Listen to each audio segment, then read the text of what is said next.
Welcome back. Bulletin के आगाज में खबर ये कि पाकिस्तान करप्शन में 16 दर्जे ऊपर चला गया। ट्रांसपेरेंसी इंटरनेशनल ने करप्शन इंडेक्स जारी कर दिया। सबसे ज्यादा करप्शन वाले 180 मुल्कों में पाकिस्तान 144वें नंबर पर आ गया है। ट्रांसपेरेंसी इंटरनेशनल पाकिस्तान की vice chairperson justice retired Nasira Iqbal ने बताया, मुल्क में करप्शन बढ़ने की वजह कानून की तनज़्ज़ुली है।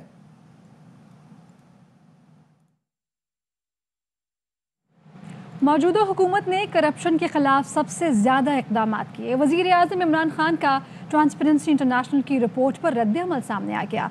वफाकी काबीना के इजलास में वज़ीर आज़म ने कहा, करप्शन करने वाले मुकदमात का सामना करने के बजाय मुल्क से बाहर हैं और मुकदमात में गैर ज़रूरी इल्तवा के बहाने बना रहे हैं। हुकूमत ने मुकदमे जल्द निपटाने के लिए अदालतों में मौसर पैरवी करने का फैसला किया है। इमरान हुकूमत से ज्यादा करप्ट, बदउनवान और रिश्वतखोर हुकूमत पाकिस्तान की तारीख में नहीं आई। नून लीग की नायब सदर मरियम नवाज ने ट्वीट करते हुए कहा, हर शोबे में तनज़्ज़ुली के रिकॉर्ड बनाने वाले इमरान खान के दौर में सिर्फ एक शोबे चोरी और लूट मार में तरक्की हुई। अवाम की जेबें खाली करने वाले इमरान माफिया ने दीदा दिलेरी से पाकिस्तान पर हाथ साफ किए।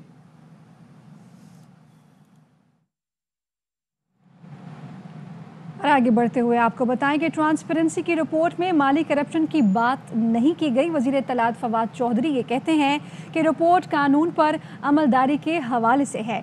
रिपोर्ट के लिए 8 रिसर्च कंपनीज ने डेटा मरतब किया। सिर्फ एक कंपनी इकनॉमिस्ट ने पाकिस्तान के कुछ पॉइंट्स कम किए हैं। इकनॉमिस्ट का मालिक पाकिस्तान में कौन है, ये आप खुद देख लें।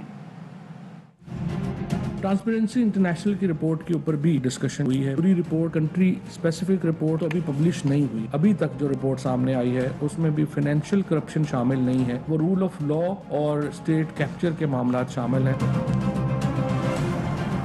कंपनियां या जो इदारे रिपोर्ट रैंकिंग बनाने के लिए इस्तेमाल हुए हैं, सिर्फ इकोनॉमिस्ट इंटेलिजेंस यूनिट कंट्री ने पाकिस्तान की रैंकिंग है उसको गिराया है। अब ये इकोनॉमिस्ट की जो रैंकिंग है, जरा चेक कर लें कि ये पाकिस्तान में कौन हेड करता है, आपको पता चल जाएगा कि रूल ऑफ लॉ और उसके ऊपर जो है वो क्यों गिरा है। इस्लामाबाद लॉन्ग मार्च 23 मार्च को ही होगा। पीडीएम इजलास में ऐलान। मौलाना फजलुर रहमान ने कहा, उंगलियों में पकड़कर मक्खी की तरह इख्तिदार से निकाल देंगे। ट्रांसपेरेंसी इंटरनेशनल ने मसनूई ईमानदारी का आईना दिखा दिया है। फॉरेन फंडिंग केस में इमरान मुजरिम साबित हो चुका। इलेक्शन कमीशन रोजाना की बुनियाद पर समाअत करे। इमरान खान अवाम में आया तो किशमिश पेश करेंगे। मार्च को महंगाई मार्च होगा। इनको मक्खी की तरह उंगलियों में पकड़कर इख्तिदार से बाहर किया जाए। ट्रांसपेरेंसी इंटरनेशनल ने मसनूई ईमानदारी का आईना उनको दिखा दिया। फॉरेन फंडिंग केस में इमरान खान मुजरिम करार पा चुका। इलेक्शन कमीशन रोजाना की बुनियाद पर समाअत करे, इमरान खान को नाअहल करार दे, उसकी पार्टी को गलत करार दे। किससे कह रहा है? एस्टेब्लिशमेंट से कह रहा है, इलेक्शन कमीशन से कह रहा है, सियासतदानों से कह रहा है, सुप्रीम कोर्ट से कह रहा है। कौम का सबसे बड़ा मुजरिम जब अवाम में आएगा तो इंशाअल्लाह उनको किशमिश पेश किए जाए। और वज़ीर दाखिला शेख रशीद का ये कहना है कि जिद में पीडीएम का नुकसान है। ये 23 मार्च को इस्लामाबाद आकर अपना शौक पूरा कर ले। इनके रवैये को देखकर कदम उठाएंगे। काम ये था कि उनको समझाना, लेकिन अगर उनकी अकल पे पर्दा पड़ गया हुआ है और वो बजिद हैं तो अपनी जिद पूरी करके देख लें। नाकामी उनका मुकद्दर है, 23 को भी नाकाम होंगे। हम कानून के दायरे में रहते हुए अपनी जिम्मेदारियां पूरी करेंगे। जब कोई वायलेशन होगी उस वक्त देखेंगे कि क्या करना है। सारी बातें उनके नोटिस में ला चुके हैं, कौम को भी बता चुके हैं। उनको कहा है कि 23 से 4 दिन पहले आ जाएं, ये 4 दिन बाद आ जाएं। जिद में उन्हीं का नुकसान होगा। जैसे जैसे हालात होंगे, जिस तरह वो अपना रवैया रखेंगे, उसी रवैये को मलूज़े खातर रख के हम कदम उठाएंगे। नवाज शरीफ को इतना पुरजोश कभी नहीं देखा। मोहम्मद जुबैर की कायद नून लीग से लंदन में मुलाकात। लीगी रहनुमा ने दावा किया, हमारा अच्छा वक्त आ गया। इमरान खान का बुरा वक्त शुरू हो चुका। मुश्किल वक्त था पीएमएलएन के लिए, लीडरशिप के लिए, पूरी पार्टी के लिए, वो गुजर चुका है। अब हमारा अच्छा वक्त आएगा। पीटीआई वालों को जरूर बताना चाहूंगा, इतने हाई स्पिरिट्स मैंने नहीं कभी मियां नवाज शरीफ को देखा था इतने सालों में। इनके लिए ये अच्छी न्यूज नहीं है, बहुत ही खराब न्यूज है। It does not undermine the real issue. The real issue is the role of Saqib Nisar. Sitting chief justice 2 number काम करे, और उसकी इन्वेस्टिगेशन इसलिए नहीं होनी चाहिए कि वो एफिडेविट मलिक है। बिल्कुल हम मानते हैं गलत हुआ, तो हमने गलत किया था। पाकिस्तान में मजदूर और किसान की आमदनी बढ़ी, कोरोना के बावजूद गुर्बत कम हुई। वज़ीर आज़म इमरान खान का इस्लामाबाद में तकरीब से खिताब, कहा एहसास है महंगाई से तनख्वाहदार तबका मुतासिर हो रहा है, लेकिन मुल्क की मईशत दुरुस्त समत की जानिब बढ़ रही है। तारीख में पहली बार तनख्वाहदार तबके के लिए अपना घर बनाना आसान हुआ है। आपके पास घर बनाने की रकम नहीं तो बैंकों से कर्जा ले सकते हैं।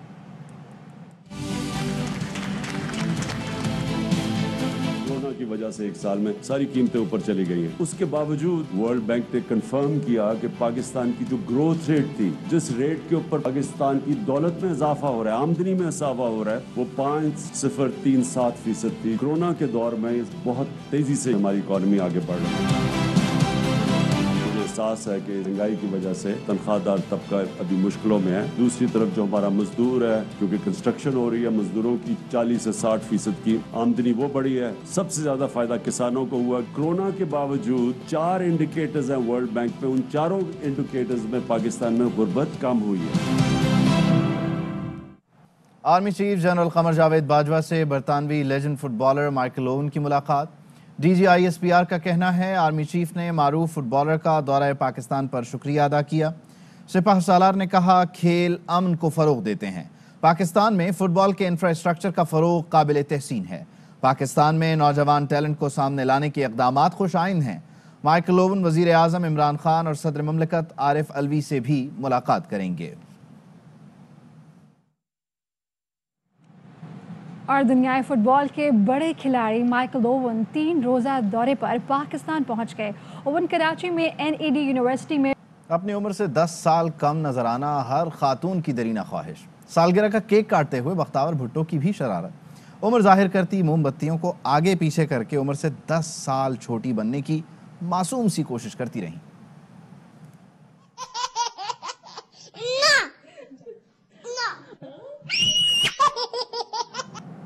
और PDM इजलास की अंदरूनी कहानी सामने आ गई। इजलास में छोटी जमातों के रहनुमाओं ने अदम एतमाद पर सवालात उठा दिए हैं। इस सब पर बात करेंगे। हमारे साथ मौजूद हैं head of investigation Naeem Ashraf Bhatt. आगाह कीजिएगा, क्या अंदरूनी कहानी बाहर आ रही है?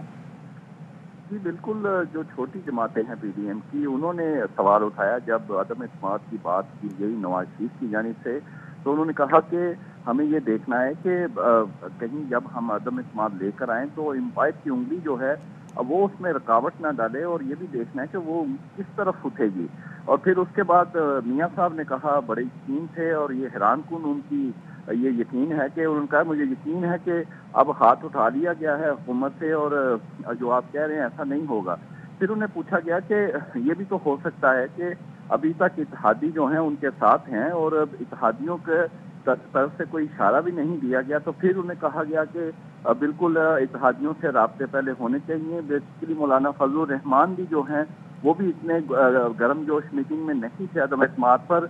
मुस्लिम लीग के कुछ लोग जरूर थे, लेकिन छोटी जमातें और मौलाना फजलुर रहमान उस पर ज्यादा अब ऑन बोर्ड नजर नहीं आए। फिर अख्तर मैंगल जो हैं वो काफी गुस्से में थे और उन्होंने कहा कि 2 साल हो गए हैं, अभी तक आपने कुछ किया तो नहीं है, और अब तो कम से कम अब कुछ कर लें, और तख्त या तख्ता हो। ये एग्जैक्ट वर्ड थे अख्तर मैंगल के। रेकोडिक के मामले पर भी उन्होंने वो टिपिकल अपना कहा कि उन्हें एतमाद में नहीं लिया गया। और इसके अलावा फिर जब अदम एतमाद पर इत्तेफाक नहीं हो सका तो फिर मियाँ साहब ने कहा कि शहबाज शरीफ और मौलाना फजलुर रहमान जो हैं वो लॉन्ग मार्च की भरपूर तैयारी करें और कल से ही सुबह से मीटिंग शुरू कर दें। लेकिन एक इनको अभी तक शक जरूर है छोटी जमातों को, और वो है कि हमें ये ना हो कि जो हुकूमत है उससे जो सपोर्ट हासिल रही है वो फिर आ जाए और हमें अदम एतमाद में सुक्की हो। लेकिन मियाँ साहब को पता नहीं कैसे उन्हें ये यकीन है, उन्होंने यकीन का कहा है कि अब इनसे शायद हाथ उठा लिया गया है, लेकिन इत्तफाक अभी तक अदम एतमाद पर इनमें नहीं है। सवालात बिल्कुल उठ रहे हैं। जी, कल से ही लॉन्ग मार्च पर मीटिंग शुरू कर दी जाए, नवाज शरीफ की जानिब से ऐसा कहा गया। आप आगाह करे थे नईम अशरफ भट्ट, तफसीली तौर पर शुक्रिया। वापस आएंगे ब्रेक के बाद। ट्रांसपेरेंसी इंटरनेशनल की रिपोर्ट की सेनेट में भी गूंज। علی محمد خان اور شہری رحمان کے ایک دوسرے پر تابڑتوڑ حملے. شہری رحمان نے کہا کرپشن بحرانی کیفیت پر پہنچ چکی ہے, ملبہ اپوزیشن پر ڈال رہے ہیں. علی محمد خان بولے سوئس بینک بھرنے والے کرپشن پر لیکچر دے رہے ہیں, سب کچھ داؤ پر لگ جائے, عمران خان کرپشن پر 1 انچ پیچھے نہیں ہٹیں گے. کرپشن بحرانی کیفیت پہ پہنچ گیا ہے. سرداری صاحب کے دوست کرپشن پہ لیکچر دے, سوئس بینکس بھرنے والے لوگ ہمیں کرپشن پہ لیکچر دے رہے ہیں, پاناما والے کرپشن پہ لیکچر دے رہے ہیں. ملبہ یہ ڈالتے جا رہے ہیں اپوزیشن پر, سارے اپوزیشن کو جیلوں میں ڈال کے دیکھ بھی لیا, کچھ نہیں نکلا. کچھ داؤ پہ لگ جائے, چاہے حکومت ادھر سے ادھر ہو جائے, عمران خان صاحب کرپشن سے 1 انچ پیچھے نہیں ہٹے گا. ان کے 3 سالوں میں کہاں پہنچا ہے پاکستان کا پاسپورٹ, اس کا ٹریڈ, اس کا پروفائل, اس کا کرپشن؟ آپ اس کا جواب دیں. تو بھاگے, ہم ادھر ہی ہیں کیونکہ ہم 2023 میں بھی ادھر ہی ہیں. نہ بھاگیں گے, نہ لوٹیں گے, نہ لوٹنے دیں گے. بلیٹن کو آگے بڑھاتے ہیں اور آپ کو بتاتے ہیں کہ شہزاد اکبر بھاگ جائیں گے, نام ECL میں ڈالا جائے. مشیر اقتصاد کے استعفے کی پیش گوئی کرنے والے عطا تارڑ کا مطالبہ سامنے آ گیا. نون لیگی رہنما نے کہا استعفیٰ لینا کافی نہیں, شہزاد اکبر کے خلاف GIT بننی چاہیے. عمران خان نے اپنے خطاب کے دوران توہین عدالت کی. آپ علیمہ خان کی بے نامی دار ہیں, حساب دینا ہوگا. شہزاد اکبر بھاگنے کے منصوبے بنا رہا ہے, فی الفور نام ECL کے اندر ڈالا جائے. استعفیٰ لینا کافی نہیں ہے. شہزاد اکبر کے خلاف GIT بننی چاہیے. ایسٹ ریکوری یونٹ میں بیٹھ کے ایسٹ بنائے لاہور شہر میں, نئے فارم ہاؤس کی تعمیر کی گئی. اسپین کے اندر پراپرٹی ہے, اس حوالے سے بھی وضاحت کی جائے. عدلیہ سے اپنے خدا کے واسطے اس ملک پہ رحم. عمران خان صاحب نے کنٹیمپٹ آف کورٹ کی خطاب میں کہا کہ عدلیہ اس ملک پر رحم کرے. عدلیہ سے اپنے خدا کے واسطے اس ملک پہ رحم کرے. آپ کی ہمشیرہ علیمہ خان صاحبہ شوکت خانم کی بھی بورڈ پر تھی, نمل یونیورسٹی کے بھی بورڈ پر تھی, آفیشلی وہ عطیات لیتی رہی ہیں. ان کا معاملہ آیا آمدن سے زائد اثاثوں کا, اور باہر جو انہوں نے پراپرٹیز بنائی آپ نے اس کو ریگولرائز کروا دیا FBR سے. آپ کو حساب دینا ہوگا کیونکہ علیمہ خان کے آپ بے نامی دار ہیں. Welcome back. خبر ہے کراچی سے, جہاں سابق میونسپل کمشنر کے گھر سے خزانہ ملا ہے. نیب راولپنڈی کی کراچی میں بڑی کارروائی, سابق میونسپل کمشنر کورنگی مسرور میمن کو گرفتار کر لیا. گھر سے کئی ملین کی TT رسیدیں, سونے کی اینٹیں, بٹن, ڈالر, درہم اور ریال ملے. اور کراچی میں کسٹمز کی تحویل میں کروڑوں مالیت کے 70 نایاب باز مر گئے. کسٹم حکام نے مرے ہوئے بازوں کو کیس پراپرٹی کے طور پر فریج میں رکھ دیا تاکہ اگر عدالت طلب کرے تو مردہ باز پیش کیے جا سکیں. 75 باز ڈیفنس میں چھاپا مار کر کسٹم حکام نے قبضے میں لیے تھے. نامناسب دیکھ بھال, بیماریاں لگنے اور پرندوں کی ضرورت کے مطابق ٹھنڈا موسم نہ ملنے کے باعث 70 باز مر گئے, جبکہ دیگر 5 کی حالت بھی بہت خراب ہے. جن کے لیے مرے وہ کاندھا دینے بھی نہیں آئے. عوامی مسائل اجاگر کرنے والے فیلڈ میں نکلے صحافی کے ساتھ بھی کچھ ایسا ہی ہوا. آئیے مسائل کے متعلق شہریوں سے سوال پوچھتے ہیں. جب صحافی نے پیچھے مڑ کر دیکھا تو ایک بھی شخص موجود نہیں تھا. ویڈیو سوشل میڈیا پر وائرل ہو گئی. جی بالکل, عوامی مسائل کی اگر بات کی جائے تو اس وقت میونسپل کمیٹی کوٹ چھٹا کے افسران کی نااہلی کے باعث پورا کوٹ چھٹا شہر کچرا کنڈی کا منظر پیش کر رہا ہے. اس وقت میں جناح کالونی کی گلی نمبر 1 میں موجود ہوں, جہاں پر کچرا جمع ہونے سے بدبو اور تعفن پھیلنے سے شہریوں کو شدید مشکلات کا سامنا کرنا پڑ رہا ہے. ہمارے ساتھ یہاں پر شہری موجود ہے, مزید ان سے جان لیتے ہیں. جی بتائیے گا کدے گئے مرو. نیوز بلیٹن سے فی الوقت اتنا ہی. اہم ترین خبریں اب ایک کلک کی دوری پر. آپ کے پسندیدہ ٹاک شوز ہوں یا اہم ملکی یا غیر ملکی شخصیات کی نیوز کانفرنسز, ہر لمحہ باخبر رہنے کے لیے سبسکرائب کریں ہمارا YouTube چینل. موسم کی صورتحال ہو یا کھیل کے میدان سے خبریں, اپنے موبائل فون سے ملکی اور بین الاقوامی اہم خبروں تک رسائی کے لیے ڈاؤن لوڈ کیجیے موبائل ایپ.